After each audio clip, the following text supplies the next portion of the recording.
হাবিল কাবিল প্রশ্ন করে হাওয়া আদমকে। এই গজলটা তিনটে পাঠ। আদমের কদম ধরে হাওয়া মা কেঁদে পড়ে, হাবিল কাবিল, তারপর আদম কাফন পরে যখন গেল কবরে। এই দুনিয়াতে পিতা আদম আর মা হাওয়া, তানারা দুনিয়ার মধ্যে আসার পরে তানাদের বাচ্চা কাচ্চা হলো। তবে তো আমরা এত বড় দুনিয়া হলো, আদম সন্তান আমরা সবাই। তো তানাদের যখন বাচ্চা কাচ্চা হলো, এই দুনিয়াতে অন্য কেউ ছিল না, তানাদের বিয়ে হলো। আল্লাহ হুকুম দিল বিয়ে দেওয়ার জন্য। কাদের সঙ্গে বিয়ে দেবে? ভাই বোনের বিয়ে। সেই সময় হাবিল কাবিল, সুমাইয়া, আকলিমা, লিজা, এবং এই হাবিল কাবিল প্রশ্ন করে, বলো তোমরা আমাদের জন্ম দিয়েছো, তোমরা আমাদের দুধ পান করিয়েছো, তোমরা আমাদের লালন পালন করেছো, কিন্তু তোমাদের কে জন্ম দিয়েছে? কে এত বড় করে তুলেছে? কে লালন পালন করে? কি উত্তর দেয় কবি ছন্দের মাধ্যমে? অতি মূল্যবান কথাই লিখছে, দেখুন। হাবিল কাবিল প্রশ্ন করে হাওয়া আদমকে, তোমরা মোদের বাপ মা তোমাদের মা বাপকে। হাবিল কাবিল প্রশ্ন করে হাওয়া আদমকে, তোমরা মোদের বাপ মা তোমাদের মা বাপকে।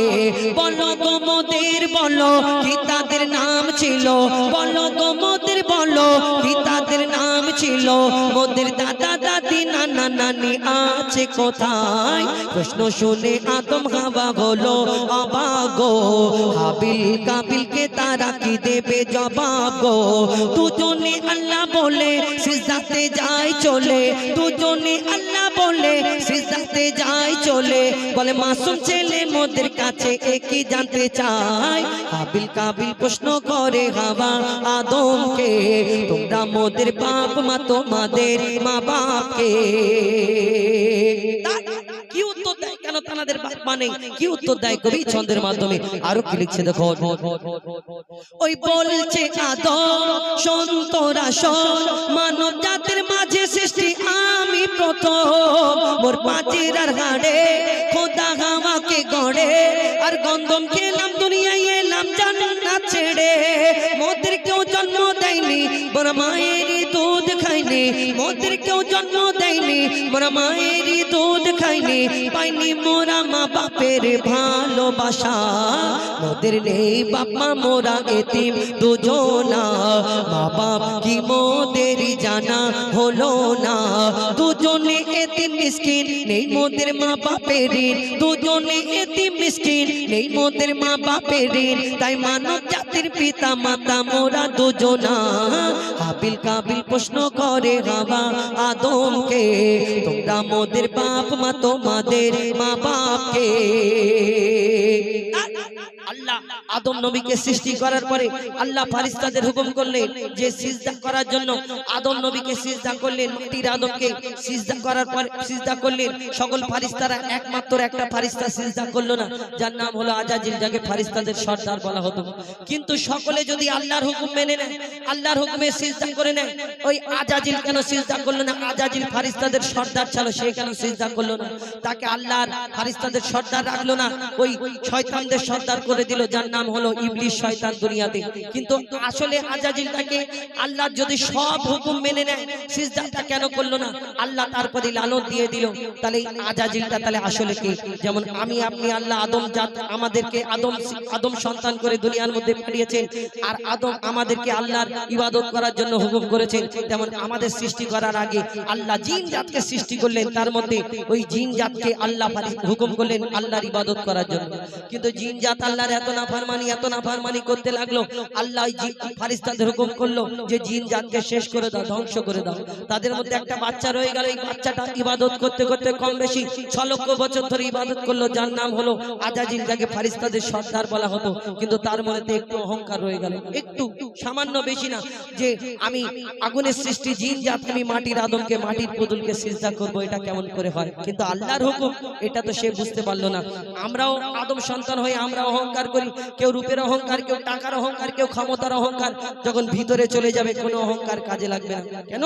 সেখানে কোনো কিছু কাজে লাগবে না, শুধু মাটি আর আধার আধার দেখতে পাবে কবি ছন্দের মাধ্যমে। সেই সম্পর্কে আর কি লিখছে দেখো। নিয়ে কাদা মাটি ধুল খোদা গড়লো পুতুল, নিয়ে কাদা মাটি ধুল খোদা গড়লো পুতুল।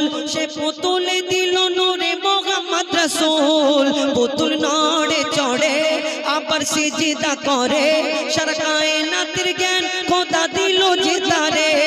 জিবরিল আমিনকে ধরে আজাজিল দুঃখ করে, জিবরিল আমিনকে ধরে আজাজিল দুঃখ করে আমাকে ভুলে গেল খোদা আদমের মায়ায় আমি জিন জাত তবু ফারিস্তাদের সরদার সব থেকে বেশি জ্ঞানী হে আমার অহংকার আগুনে আমার জনম আর মাটিতে গড়া আদম আগুনে আমার জনম আর মাটিতে গড়া আদম আরে আদম এসে সিজদা দেবে আমার দুটি পায় হাবিল কাবিল প্রশ্ন করে হাওয়া আদমকে তোমরা মোদের বাপ মা তোমাদের মা বাপকে হাবিল কাবিল প্রশ্ন করে হাওয়া আদমকে তোমরা মোদের বাপ মা তোমাদের মা বাপকে নারী জগতের জান রে নারী আধা ঈমান রে নারী জগতের জান রে নারী আধা ঈমান রে বলে গেছেন মোর দয়ার নবীজি করো নারীর সম্মান রে বলে গেছেন মোর দয়ার নবীজি করো নারীর সম্মান রে নারী জগতের জান রে নারী আধা ঈমান রে বলে গেছেন মোর দয়ার নবীজি করো নারীর সম্মান রে বলে গেছেন মোর দয়ার নবীজি করো নারীর সম্মান রে এই দুনিয়াতে আমার নবী আসার আগে নারীদের অত্যাচার করা হতো জুলুম করা হতো আমার নবী আসার পরে মানুষকে বুঝিয়ে দিল যে নারীদেরকে আল্লাহ অনেক সম্মান দিয়েছে এদের প্রতি অত্যাচার জুলুম করা যাবে না কিন্তু আমরা সেই নবীর উম্মত এই দুনিয়াতে অনেকজন আমরা কিন্তু এখনো নারীকে নারী নির্যাতন করে থাকি আমরা সেই নবীর উম্মত ওই নবীর কথা শুনে ওই নবীর কলমা পড়েছি কিন্তু যেই নবী মারণ করলেন আমরা বিনা অন্যায় বিনা দোষেতে আমরা অনেক সময় এই নারীদের প্রতি অত্যাচার কেন শ্বশুর বাড়ির লোক গরিব মানুষ মারি আব্বা কিছু বলবে না ভাইরা কিছু বলতে পারবে না কিন্তু আল্লাহর ক্যামেরা চারিদিকে চালু হয়ে আছে এটা মানুষকে চিন্তা ভাবনা করা দরকার কবি সেই সম্পর্কে আরো কি লিখছে দেখো নারীকে কেউ কখনো নিজের গোলাম ভেবো না নারী ছাড়া এই দুনিয়ায় কেউ আসতে পারে না নারী ছাড়া এই দুনিয়ায় কেউ আসতে পারে না নারী যদি হয় মূর্খ পিছিয়ে যাবে সমাজ পুরুষের উন্নতিতে থাকে গো নারীদের হাত পুরুষের উন্নতিতে থাকে গো নারীদের হাত বলে রাব্বানা সুখ পাবে না বলে রাব্বানা সুখ পাবে না করলে নারীর অপমান রে নারী জগতের জান রে নারী আধা ঈমান রে বলে গেছেন মোর দয়ার নবীজি করো নারীর সম্মান রে বলে গেছেন মোর দয়ার নবীজি করো নারীর সম্মান রে এই দুনিয়াতে দেখবেন বিশেষ করে আমাদের ঘরে অনেক সময় অশান্তি লেগে যায় বিয়ের পরে আমরা বলি যে ছেলেটার বিয়ে হলো আর বৌমা এলো আমাদের ঘরে অশান্তি আর অশান্তি এই দুনিয়াতে আমরা যদি কারোর মনে কষ্ট দিই কারোর মেয়েকে কষ্ট দিই আমার মেয়ে যদি বিয়ে হয় শ্বশুর বাড়ি গিয়ে কষ্ট পায় আমি বাপ আমার মনটা ছটফট করে কাঁদে আহা আমি এত মেহনত করে কষ্ট করে আমার মেয়েটাকে লালন পালন করলাম কোনোদিন কমি রাখিনি কোনো খাবারের জন্য কমি রাখিনি আর শ্বশুর বাড়ির লোকজন কত কষ্ট দিচ্ছে বাপ গরিব হলেও মেয়েকে কোনোদিন কষ্ট দিতে চায় না যা বলে এটা খাবো আব্বা সেটা এনে দেয় কিন্তু তার বাপের মনে কত কষ্ট হয় যদি শ্বশুর বাড়ির লোক কিছু বলে খবর পেলে কিরকম হয় না আহা আমার মেয়েটা কষ্টে আছে মায়ের মনে কষ্ট পায় ভাইয়ের মনে কষ্ট পায় কিন্তু আমাদের মনে কষ্ট পায় আমার মেয়েটা শ্বশুর বাড়ি গিয়ে যদি কষ্ট পায় কিন্তু আমি যদি পরের মেয়েকে কষ্ট দিই তারও ভাই আছে তারও মা আছে তারও আব্বা আছে তাদেরও মন আছে তাদের মনে কষ্ট হয় এটা যদি আমরা বুঝে নিই কোনোদিন কোনো ঘরে অশান্তি হবে না হবে না কবি ছন্দের মাধ্যমে আরো কি লিখছে দেখো নারী সবার মা বোন আমার ঘরের মেয়ে যদি শ্বশুর বাড়ি কষ্ট পায় মা বাপের মনটা কাঁদে আর বুকটা ফেটে যায় মা বাপের মনটা কাঁদে আর বুকটা ফেটে যায় পরের মেয়েকে আমরা দি জ্বালা যন্ত্রণা নিজের অন্যায় চেপে রেখে বলি বৌমা ভালো না নিজের অন্যায় চেপে রেখে বলি বৌমা ভালো না কষ্ট দেবে যারা পরের ভেবে কষ্ট দেবে তারা নয় ভালো ইনসান রে নারী জগতের জান রে নারী আধা ঈমান রে বলে গেছেন মোর দয়াল নবীজি করো নারীর সম্মান রে বলে গেছেন মোর দয়াল নবীজি করো নারীর সম্মান রে শেষ কবির মনের আবেদন এই দুনিয়াতে আমরা জানি আমাদের মা বাপ আমাদের জন্য জান্নাত আর জাহান্নামের ব্যবস্থা কেন আমরা যদি বাপ মাকে কষ্ট দিই আল্লাহ খুশি হবে না আল্লাহ খুশি না হলে আমরা জান্নাতে যেতে পারবো না এই মা জননীর যদি খিদমত করে সেবা করে মাকে রাজি করতে পারি মা যদি দোয়া করে আল্লাহ আমাদের জান্নাতের রাস্তা সোজা করে দেবে এটা সবাই জানে কিন্তু আমি সন্তান আমাদের জন্য মায়ের পায়ের তলায় আমাদের জান্নাত এটা আমরা সবাই জানি কিন্তু আমি ছেলে আমি হুজাইফা আমার মা যতদিন বেঁচে থাকবে আমি যতদিন বেঁচে থাকবো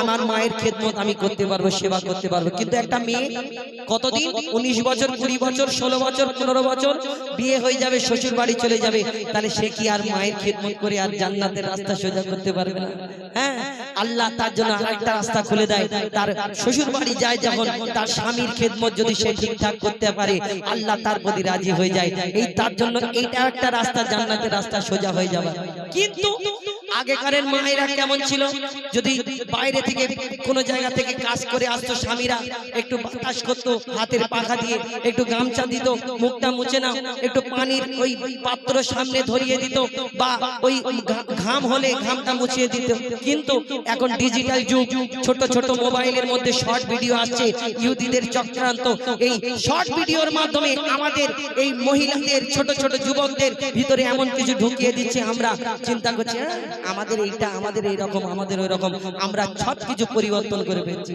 মায়েরা চিন্তা করছে সমান সমান অধিকার এই দুনিয়াতে আমাদের এই রকম দাম আমাদের ওই রকম দাম স্বামী যদি বলে হ্যাঁ গো এটা কোথায় আছে তোমার হাত নেই ওখানে রয়েছে দেখতে পাও না চোখ নেই এই তুমি হাত নেই চোখ নেই পা নেই বলছো বলো যখন শোয়ানো হবে সেখানে যাবে যখন তোমাকে ওই ব্যাপারটা বুঝতে পারবে যে স্বামীর খেদমত না করলে কি হবে যখন বুঝতে পারবে তখন আল্লাহকে বলবে আল্লাহ আমাকে একটা সুযোগ দাও আমার স্বামীর পা দুটো জড়িয়ে পড়ে থাকবে আল্লাহ তোমাকে পাঠাবে না কবি ছন্দের মাধ্যমে শেষ কথায় কবির আবেদন লিখছে দেখুন মা বোনেদের কাছে করি আমরা আবেদন তোমার পিতা আর স্বামী পাবে সম্মান ভালো হলে তোমার চাল চলন তোমার পিতা আর স্বামী পাবে সম্মান ভালো হলে তোমার চাল চলন যতই থাক না তোমার আমল যতই হও না